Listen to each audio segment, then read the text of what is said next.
It's a great honor to have Mrs. Ida Betty Odinga with us today. She is the wife, of course, of Kenya's Prime Minister.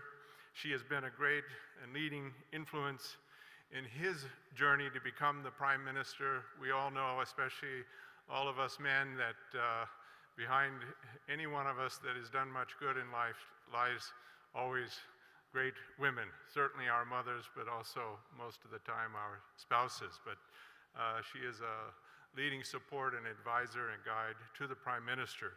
She has chaired in Kenya the League of Kenyan Women Voters, working to end decades of poverty, humiliation, human rights abuses, and violence, working through the democratic process.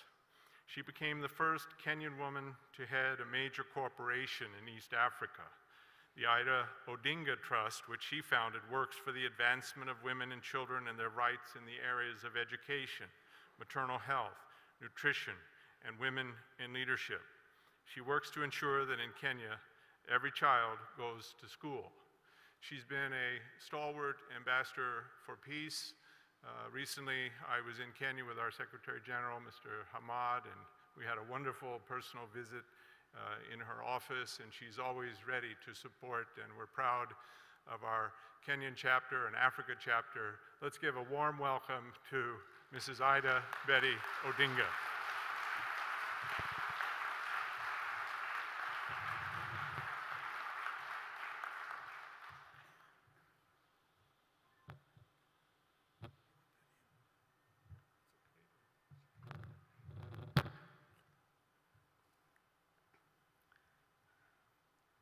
Good morning, my brothers and sisters. I feel honored and great privilege for me to be here this morning to talk to such distinguished gathering.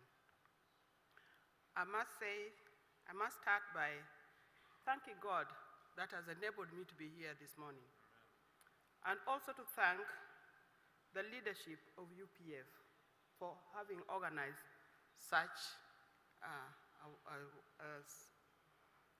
a ceremony. We are here, people from different backgrounds, people from different countries, speaking different languages, and worshiping God in different ways. And that is the beauty of the humankind. Our differences makes us more beautiful than our similarities. Maybe before I continue further, let me start with the first things first. And the first thing is to bring you greetings and best wishes from the people of Kenya, and particularly from my dear friend, my husband, the Right Honorable Ida Odinga, the Prime Minister of the Republic of Kenya. He remembers this meeting with a lot of fondness, and he asked me specifically to convey his greetings and to apologize for not having been able to be here. We've been here twice, maybe 3 times. And the very basic principles that we've learned here of being children on one God has actually helped us in our daily life. It has given us a new way of looking at our fellow human beings, seeing them as our brothers and our sisters, children of one God. It is interesting that we have interfaith meeting. I come from a country where the most, the foreign earner is the tourism, and many tourists come to see the wildlife. Kenya is a country rich in wildlife. If you want to see the elephant, the lion, the giraffe, the crocodile, any animal, be sure you'll see it in Kenya. But I've always compared our way of life with the wildlife in the wilderness. Many people come, they don't only come to see the lion, they would like to see the lion, but they'd like to see the cheetah. Maybe they would also want to see the crocodile. Maybe they want to see the big five, the buffalo, the rhinoceros, and so forth. But suppose that all the animals in the wilderness of Masai Mara in Kenya were only lions. I'm sure many of you would not like to come there, because all what they could do is bring a lion in a zoo in Korea, and you see the lion in the zoo. Because even if you travel to Kenya, all what you see is lion. So that difference is what makes wilderness beautiful and similar to us. Our differences is what makes us strong. What you have to do is to bring the strength in our differences, put them together, because God gave us that strength, and make a strong, united front working for God.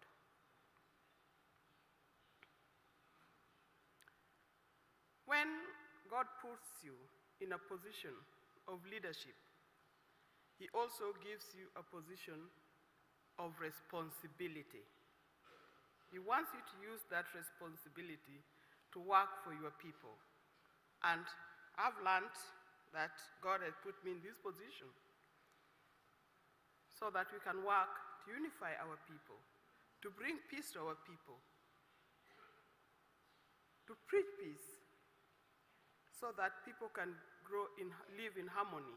It is only when people live in harmony that the children can go to school and learn and grow to become better people. And therefore, we must preach peace and start it particularly in our home. Which brings me to the next point, and that is the role of women in the society.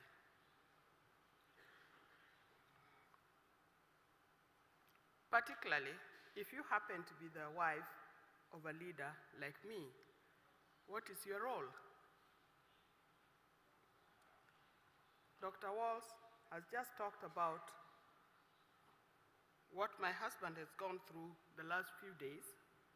He was nominated by the African Union to try to bring peace, or to try to bring harmony in Côte d'Ivoire, or Ivory Coast, where elections went on in December, and after the elections, there were two people who declared themselves presidents. Definitely, after election, there can only be one, but here is a case where two people became president, and each one has formed their own government in one country to the same people. When he was nominated to that point, it was very painful, because I was wondering what he was going to do in that country. But as a woman and as a wife, I knew my role was to pray for him. And I used to pray for him, I still do. And because of time differential, Côte d'Ivoire is like 6 hours behind East Africa. So I would pray for him, and at 3 a.m., I'll switch on the television and watch Al Jazeera just to check what has happened to him in the day. And I think that is our role as women. And I want to ask the world leaders that as we pray for peace, let's remember those countries that are going through turbulence right now, Côte d'Ivoire being one of them, Egypt is another one, Tunisia, and many countries in Africa are going through similar thing.